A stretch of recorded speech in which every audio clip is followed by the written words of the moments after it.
Welcome, everybody. So glad to see a good turnout in the last session before our gala and reception and all sorts of potentially more fun activities. But I think this will be also quite a fun session, and I've been looking forward to this conversation with Michael Moss. I am Pam Bolton.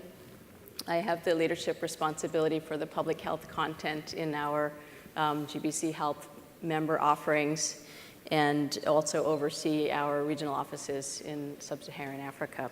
So I'm very pleased to introduce Michael Moss. Michael is the author of Salt, Sugar, Fat, How the Food Giants Hooked Us, which is just published this year and has been #1 on the New York Times bestseller list.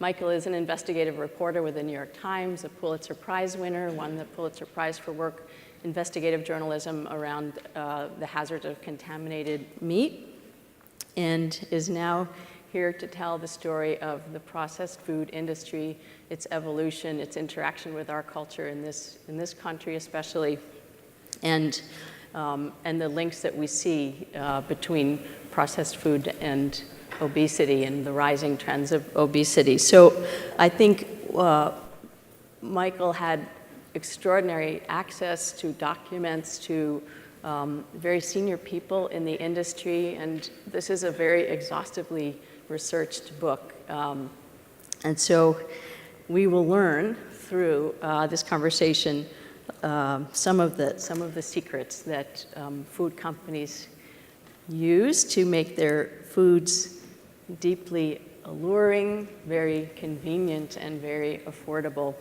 but perhaps also linked to public health risks. So with that, let me situate a little bit, just because I think that this is a very, the culture of the processed food industry and the culture of snacking is a very American kind of phenomenon, I think. And so for some of our participants who are from other parts of the globe, maybe less familiar, but I think in the US we have a very deep concern these days with the rising rates of obesity.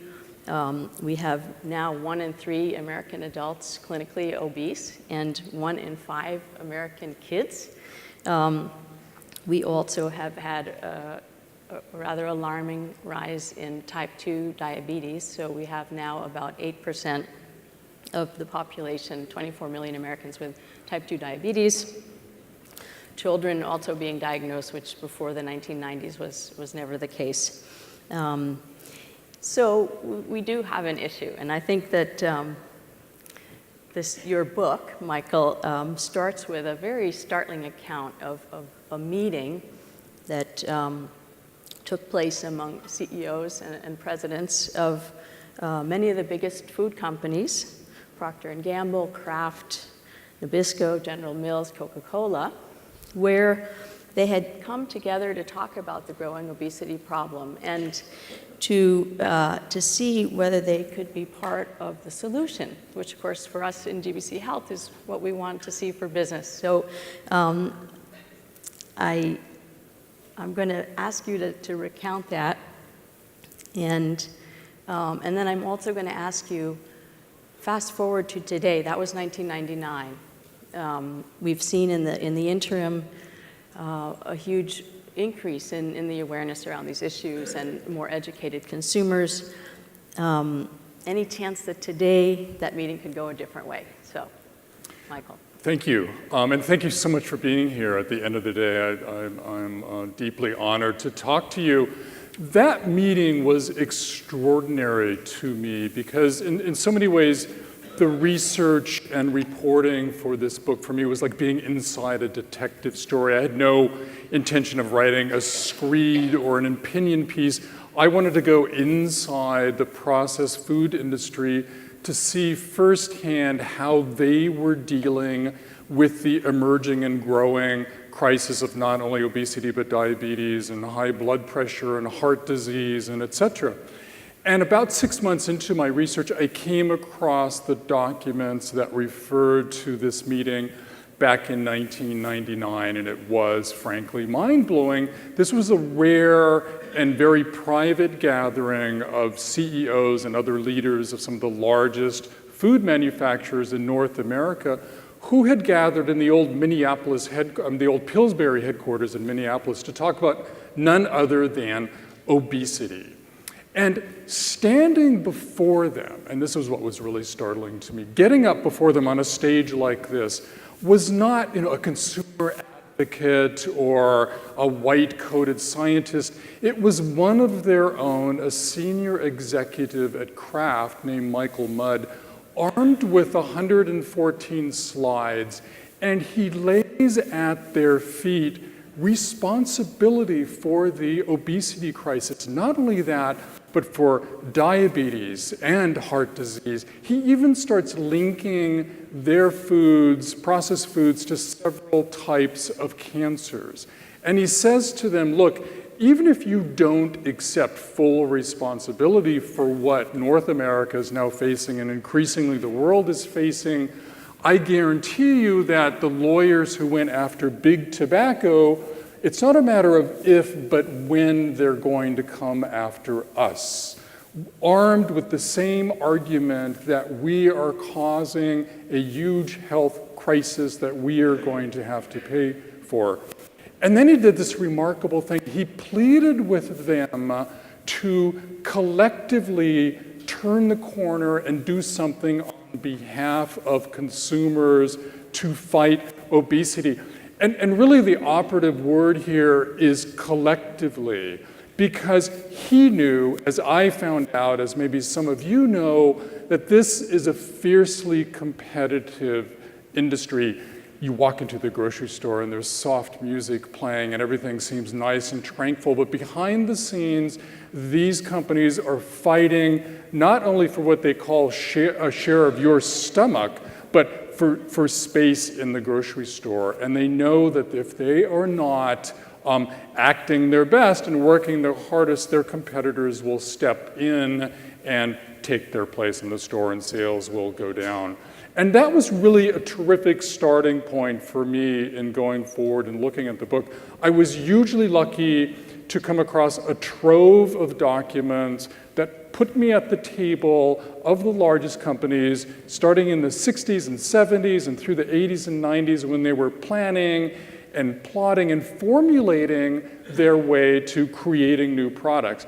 That enabled me then to identify first, and then convince their top scientists and marketing people and CEOs in some cases to talk to me and open up and even talk more about sort of how they did it, and thus, the subtitle of the book. And I have to say that the overriding message and theme I got from those records and interviews was that they were not just getting us to like their products, but to want more and more of them. And look, in some ways, that's not really surprising. I mean, I don't view these companies as these evil empires that intentionally set out to make us obese or otherwise ill. They can also convincingly argue that not a single one of their product, whether it's soda or my favorite potato chips, can be blamed for the obesity crisis. The problem lies in their collective zeal to do what companies do, which is to make as much money as possible by selling as much product as possible. And it also lies in their deep reliance on salt, sugar, and fat, mainly and expressly, to make their products very convenient, so they last on the shelf, utterly low cost, and irresistibly tasty. And that meeting was my introduction to this amazing creature that the processed food industry is, and the pressures that it is under to perform. All right, so I'm going to hold the question about would it be different today, but you talked about how these companies make products that are so appealing, and we know it, right? We love Fritos, we love these things. Talk about what's the Bliss Point, and how do companies, what is it? How do companies create it? So I'm, being an investigative reporter, I'm of course trained to follow the money. And look, there's a lot of money in the processed food industry to follow. It's $1 trillion industry. But I also was really wowed by the language that they use to describe their work. And the Bliss Point is a term that the food industry came up to describe products that are irresistibly sweet and will send us over the moon. I was lucky to spend time with a legend in the industry named Howard Moskowitz. He was trained in experimental psychology at Harvard and also in high math, and he walked me through his recent creation of a new flavor for Dr. Pepper. And to achieve what he helped coin the term, the Bliss Point, for the new flavor that would guarantee a hit for the company, he started with 61 separate formulations of sweetness, each one slightly different than the next, subjected those to some 3,000 consumer taste tests around the country, then took the data, put it into his computer, did his high math regression analysis thing, and plotted the data on his charts. And what came out is actually really fascinating, which is our liking for sugar isn't infinite. We're hardwired for sugar, and especially children. This becomes a huge public health issue when you go into the grocery store and you see the migration of sweetness from the dessert aisle through the rest of the store over the past few decades. But what he taught me was that, in fact, there's a point where our liking for sugar and the amount of sugar that we like can be too much. Any of you can do that experiment if you like sugar in your coffee. You just go to the point where you love it the most, and if you keep adding more sugar, you'll go, yuck, eventually. And it looks like a bell-shaped curve. And so when he plotted out the liking of Dr. Pepper, indeed, at the very top, not too much sugar, not too little, was what he called the Bliss Point. And indeed, it was a colossal hit. Fat is another one that I love to... Fat and mouthfeel, right? Well, yes. So as you know, fat is not one of the 5 basic tastes that Aristotle wrote about. It's a sensation. It's that warm, gooey feeling, sensation you get when you bite into a toasted cheese sandwich. You can tell.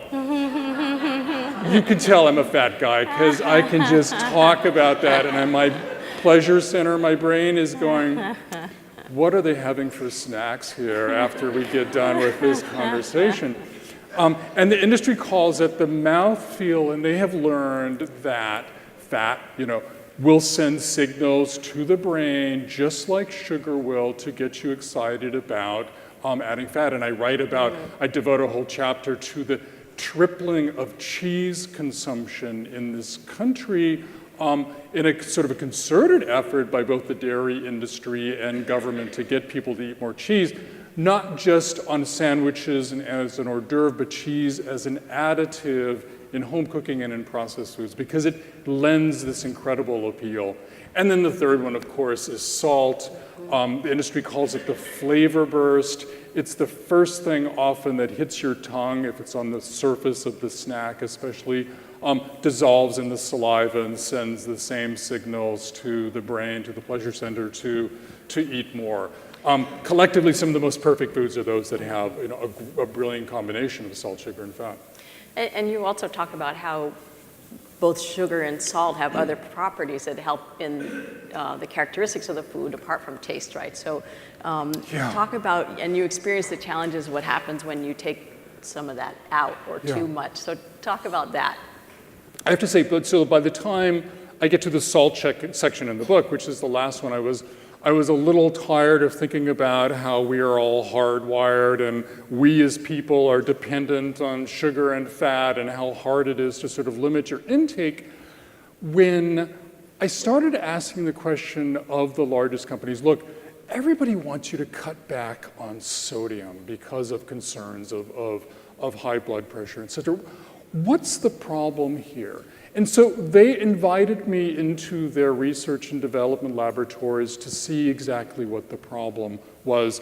Kraft made for me versions of their ham with much less salt than anybody would want. I went to Campbell's Soup, which is a fabulous company in so many ways. They have been trying to cut back on salt in their soups for years and years and years, and they showed me firsthand the challenge that they're faced. But the best one was going to Battle Creek, Michigan, the headquarters of Kellogg's, and looking at some of their icons. They prepared for me special versions of 3 of their products without salt in it at all. And we sat down to eat them, and I have to say, It was a god-awful experience.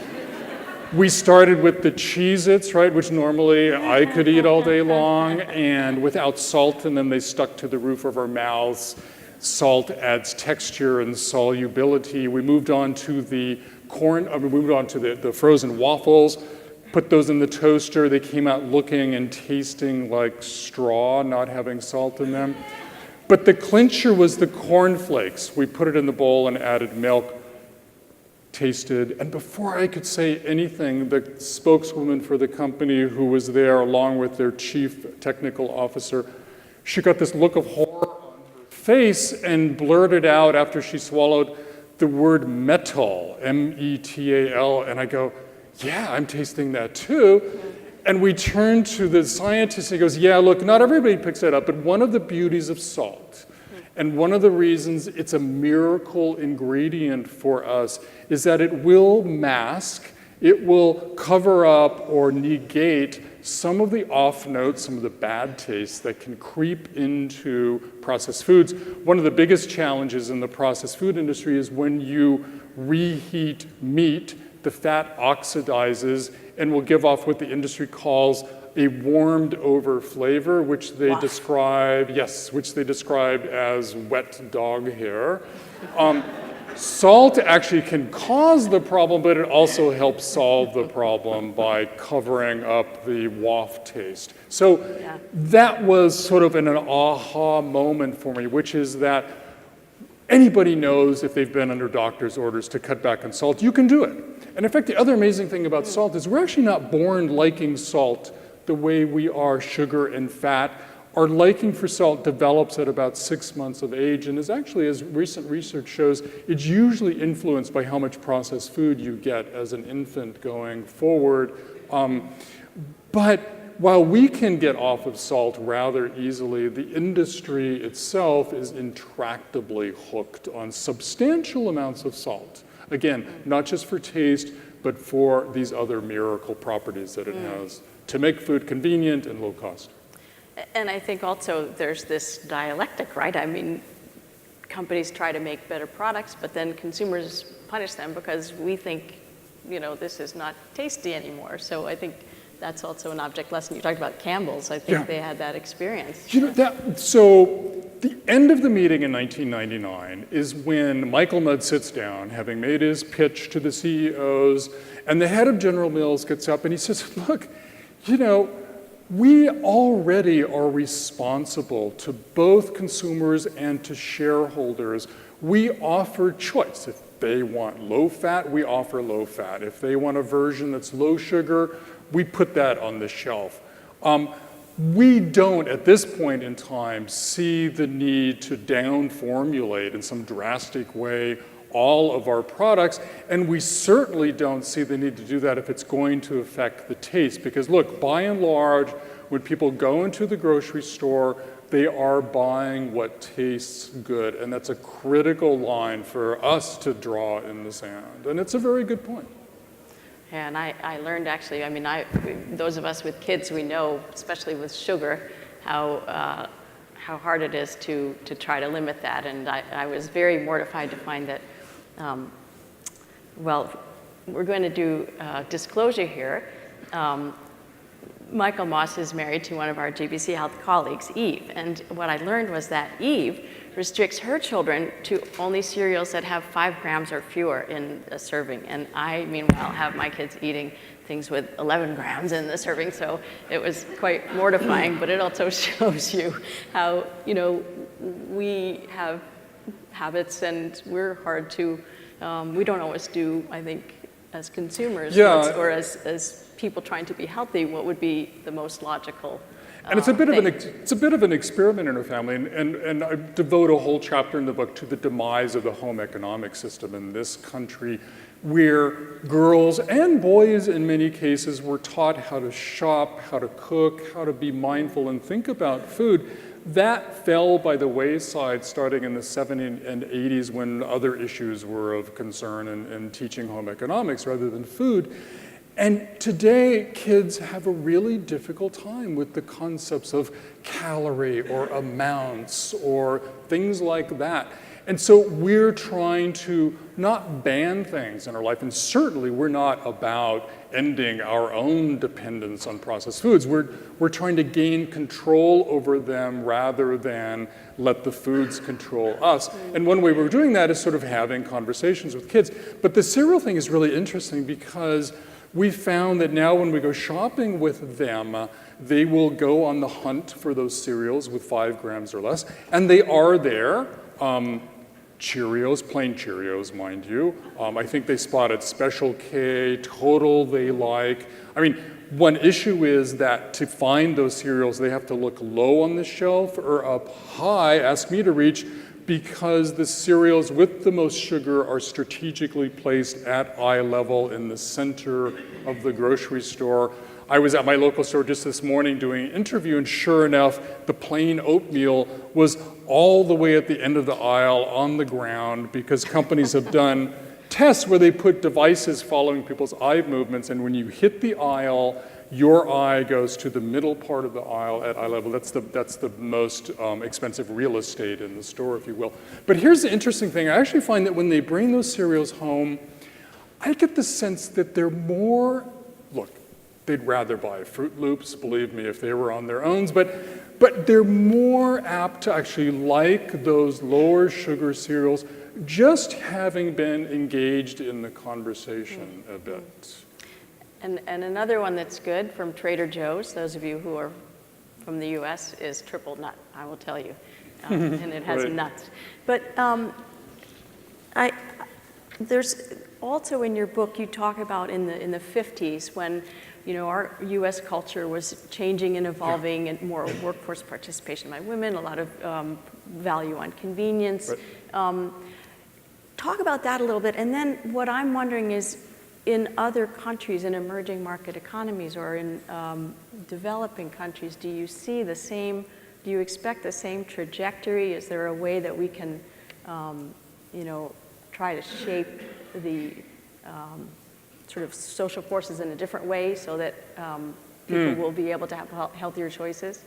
Yeah, certainly the 50s were interesting because more women were working outside of the house, which created stressful situations, as we all know in the morning, the 7 a.m. nightmare. I mean, in some ways that played right into the hands of food scientists and marketers who, in fact, the term convenience foods was coined by the head of the then company General Foods, who had come up through the marketing side of the company. And he saw this incredible opportunity to start formulating and designing foods that spoke, in his view, to this emerging need for convenience. And it's a bit of a chicken and egg thing. The other dramatic thing that happened in this country, as it's explained to me by people who've studied nutrition and health, is that in the 80s, almost overnight, it became socially acceptable to eat anything, anywhere, anytime. And that's when you started seeing people walking down the street, eating and drinking and bringing food into business meetings, and nobody would be surprised if somebody in this room started munching on something right now. And that also played right into the hands of the snack food industry especially, and led to sort of what experts call mindless eating, where you're going from hand to mouth with sort of not engaging the brain and the body's sort of natural breaks that we have on overeating. And certainly what my mom had told me growing up, which is, Michael, don't snack between meals, and when you do eat, chew your food 20 times. I mean, she instinctually knew that it takes time for the stomach to catch up to what you're eating, and that fell by the wayside. So I think that when people are looking at solutions today, besides education, besides reformulating, one of the things they're looking at are just ways to help people be more mindful about food. And for some people, that's going to be doing more home cooking from scratch. For some people, that's going to be looking at portion sizes. I was just talking to an official from Nestle here tonight, and he was saying that one of his key focuses is on portion size. And if you can, if you can help people realize that if they can, work on controlling the portion size, whether it's the size of the plate that you start with before you put your food on it, or otherwise, that can be a key contributor. I was chatting with a former Kraft official the other day who now works with food technologists. He'd been in India. And actually, when you ask him about one of the most hopeful places in the world right now, he sees India as being that place because they still haven't, look, there's a lot of fast food in India already, but they still haven't sort of glommed onto the fast food culture that we have in this country. They're also loaded with really smart scientists who can think and work on things from the ground up and maybe also deal with the cost part of the problem too. So I'm actually really encouraged that within these companies, there are cabals of insiders who are hugely concerned about their culpability in the obesity crisis, and they're trying, certainly within the constraints of the profit system that they're in, but these are really smart people who could really help turn the corner. Well, that's good to hear, and we're going to go to questions in just a minute, but I mean, for me, what it evokes is our GBC, our ideas that business can be a force for good, business must be engaged in social issues, and when we were founded, of course, it was to respond to the HIV crisis, and some of our founding members and core constituents were the mining companies. And at that time, for example, in Southern Africa, miners were housed away from their families, and that you could say that the industry was in fact contributing to HIV transmission and to the problem. And since then, there's been an entire shift in the way companies operate and the way they house workers with families, and so there's a very positive change. The same with pharma, because of course in the late 90s it was a kind of a crisis time. Antiretrovirals were, activists, as we saw last night, had been pushing for greater access, and the pharma industry was really out of step with public expectation, and I think there's been a whole paradigm shift since then. So there's, I feel that maybe we're coming to that, and maybe we need a treatment action group for food. But I'll come back to that first question. Do you think now in 2013, or perhaps in these next coming years, that there will be more opportunity for companies to push? And I realize there's technical challenges with reformulating foods, and there's Wall Street driving, a very short-term kind of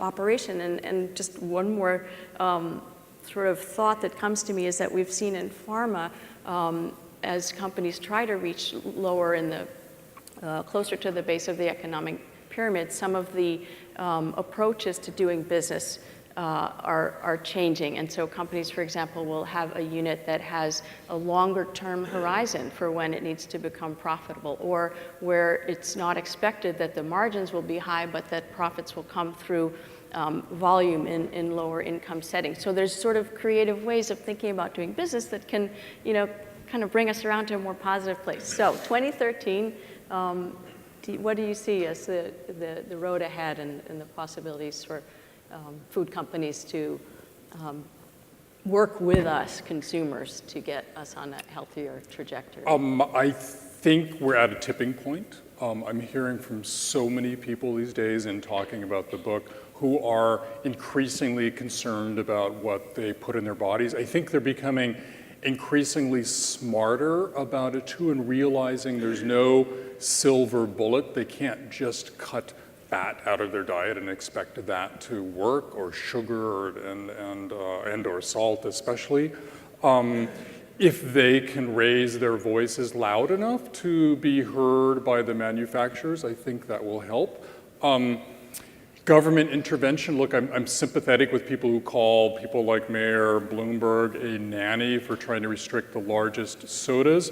But I have to tell you, I met and sat with the former CEO of Philip Morris, who I write about in the book extensively because Philip Morris became the largest food manufacturer in North America when it acquired General Foods and Kraft back in the 80s.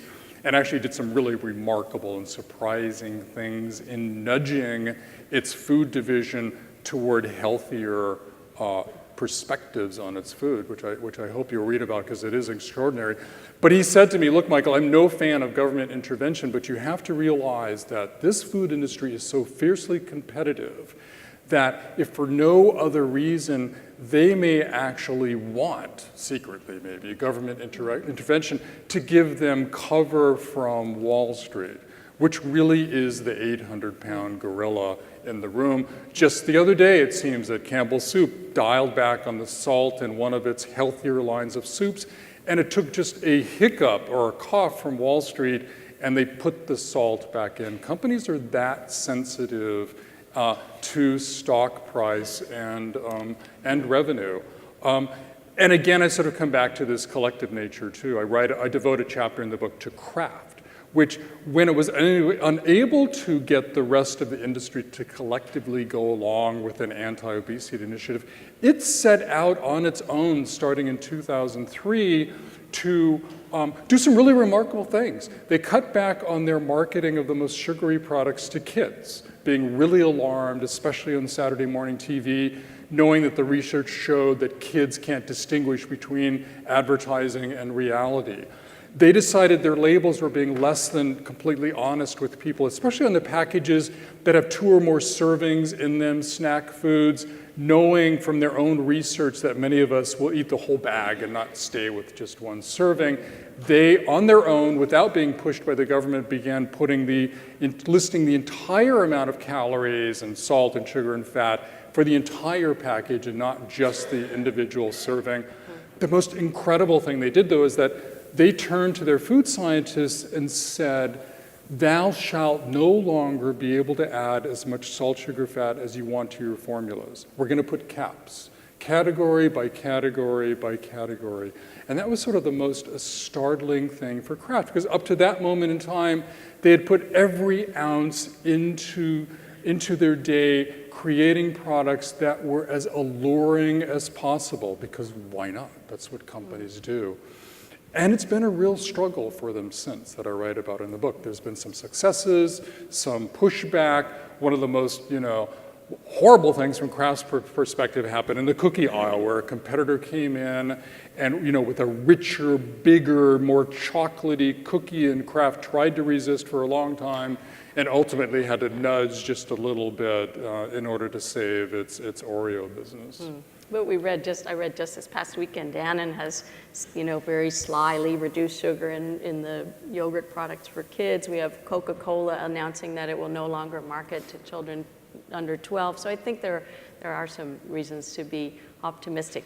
I want to see, we actually have some of these companies in our audience, and we have other people who surely might like to ask a question or make a comment. Yes, here, and there's a microphone coming. So can I ask when you think the legal cases will begin and how they'll go?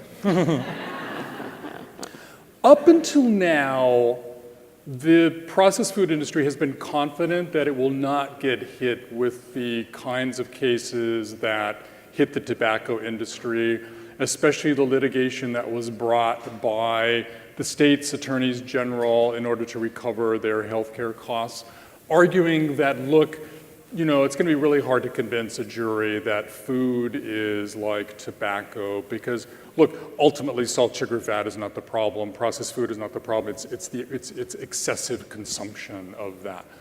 On the other hand, people in Washington are convinced it's not if, but when, in fact, we're going to see that kind of litigation.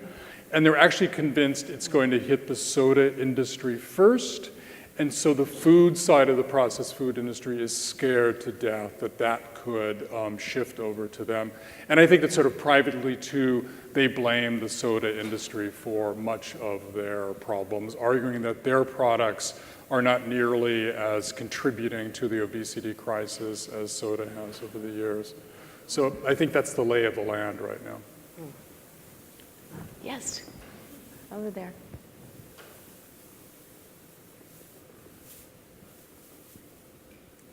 Good evening. Good evening. My name is Jabu from the city of Joburg in South Africa. I just want also to maybe throw a challenge around what we eat. What we have seen in our country, for an example, is that we are doing a lot of marketing about what people should eat and reading labels about calories, protein, whatever. But what we found also is that the foods that are healthy, your low-fat cheese, your low cholesterol oils, are very, very, very expensive. So we are now fighting a losing battle because the foods that, in fact, we are encouraging people to buy are actually made to be out of their reach because of the pricing. Maybe like we fought the pricing around drugs, maybe GBC should also look at this particular area, maybe in South Africa. I don't know in other countries, but I think in South Africa we could look at the companies that are there. Why are the prices of healthy foods, your soya products, for an example, are very, very expensive? So if you know the protein worth that you get from soya, but you look at the price, it's just out of this world. Yeah, no, that's a great question. And look, to the industry's defense, one of its hallmarks is that it has provided both, food that is both convenient and low cost. And I forgot to mention, one of the other miracle aspects of salt is that it's incredibly cheap. 10 cents a pound lets companies avoid using more expensive ingredients, fresh herbs and spices, in achieving sort of the taste allure. And perhaps the cost problem is that when you're in the early stages of putting out a new product, whether it's healthy or not, you're making less of it, and there's a quantity dynamic going on. But I absolutely hear you on the cost question, and I think it's a huge thing for public policy people to look at going forward. Yeah. Yes. I was just curious to know whether you have a chapter on Little Debbie's. On, sorry? Little Debbie's. Little Debbie's. Wow. I was going to, but then I thought there's no way I could come home and face my kids if I wrote about, it's already bad enough that I wrote about sugar. I mean, before I started writing about salt, sugar, fat, I was writing about pathogens in peanuts and meat, and that was sort of acceptable to my kids. But boy, when I started talking about Oreo cookies, I was like dead meat at the dinner table for them. So I'm sorry, is it your favorite? No.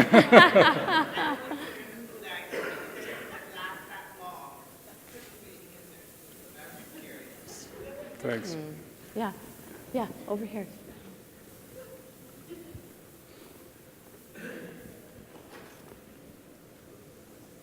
Hi, I'm Zephyr, and I actually work at Safeway Health, which is a subsidiary company that was established by Safeway, which is a big grocery store chain, of course, in the U.S.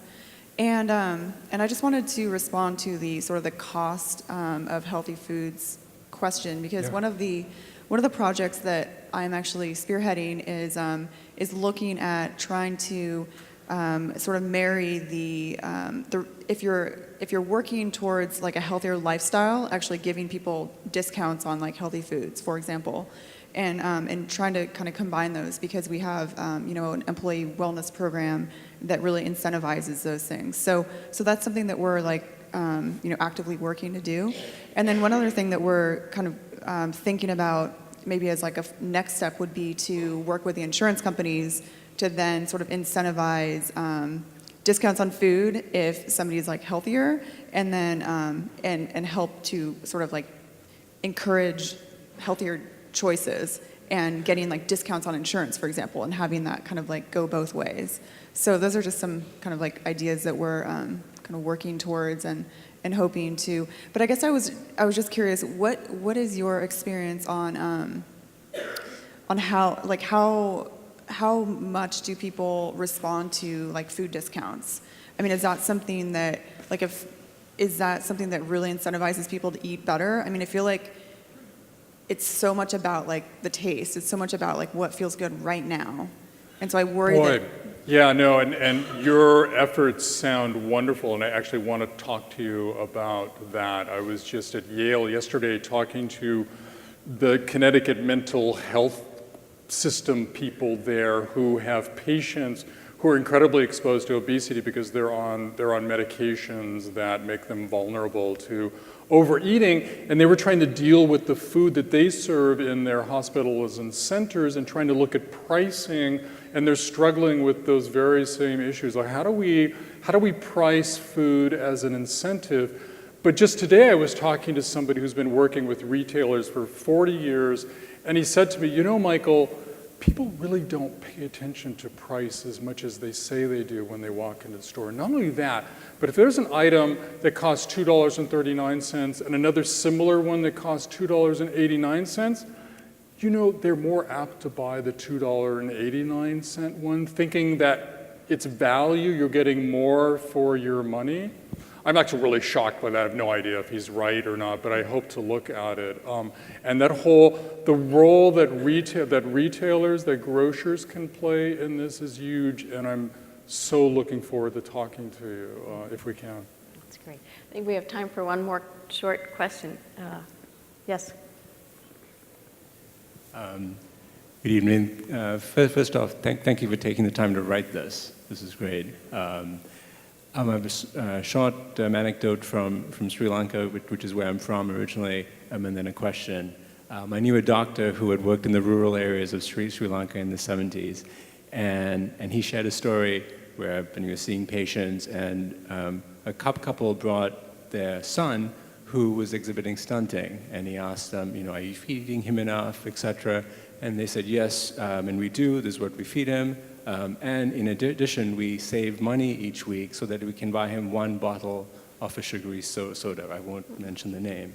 And in their mind, in relation to the advertising that they'd seen, they felt really convinced that this was going to be a great product that would protect their son from health, etc. So within the context of what you've talked about, feels like a lot of the onus is either on companies reforming themselves based on pressure and/or government regulation. But given all the expertise that they have in there, is there a need for more mass ad campaigns, advertising about what healthy eating looks like? What do you think about that? Who should fund it, etc.? Because right now the consumer, I've lived in Sri Lanka, lived in the States, sometimes I feel ill-equipped to deal with the landscape. So we talk about 4 to 5 billion people in the economically developing world shifting into this space. They're probably where the States was in the 60s or 70s. What more can be done apart from waiting for the evolution? No, absolutely. I mean, look, I'm a journalist. I'm about conveying information. I think information is power. And I mean, I view this book as, I'm hoping this book is not only a wake-up call to the industry, but empowering to readers, because there are things, in fact, you can do. Just kind of knowing everything that's kind of thrown at you the moment you walk into a grocery store is empowering. And look, ultimately, we're the ones who decide, you know, what to buy and how much to eat. But it's not just your country. I mean, our need for understanding more about health and nutrition is huge in this country as well. Just take diet soda, for example. I think so many people have trouble with diet soda. Look, they're drinking diet soda and they're still not losing weight. I think a lot of us see it as almost a prophylactic against, calories. And so we'll drink a diet soda and then we'll have a couple of donuts thinking that we're protected against it. And of course, it doesn't work in that way, and you can't necessarily blame the soda companies for that. I think we're all looking for that silver bullet, that one thing that'll solve the problem for us, and it's not there. I mean, yeah, a little bit of it's going to be exercise, a little bit's going to be, paying attention to food, being mindful. And education is totally key, not just in this country, but throughout the world, because if you haven't been hit by it already, you're going to be hit with the same kinds of products that we have in this country. Again, that are every bit as alluring. Well, now we're going to go to the reception and be really careful. I'm sorry. No, don't. But thank you so very much, Michael Moss, welcome. author of Salt, Thank Sugar, you. Fat.